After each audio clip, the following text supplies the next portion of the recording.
Hey guys, welcome to my channel, and this video I'm going to show you how you can change YouTube channel name on your Android device. So it's super easy and we will make sure you get it right.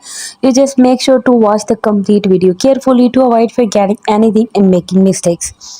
So let's get started. Open up the YouTube app on your Android device, and here you can see the your profile picture at the very bottom. Tap right here on your profile picture, and now here you can see channel. Tap right here on your channel, and now tap on pencil icon to manage or to re-add your name. And here you can see, and here you can see at the very top name. So you can just tap right here on the pencil icon, and from there you can change the name of your channel.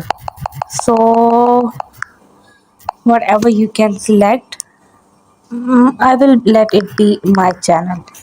So you can see that this name will be changed now. So this is how you can easily change your name on your YouTube channel.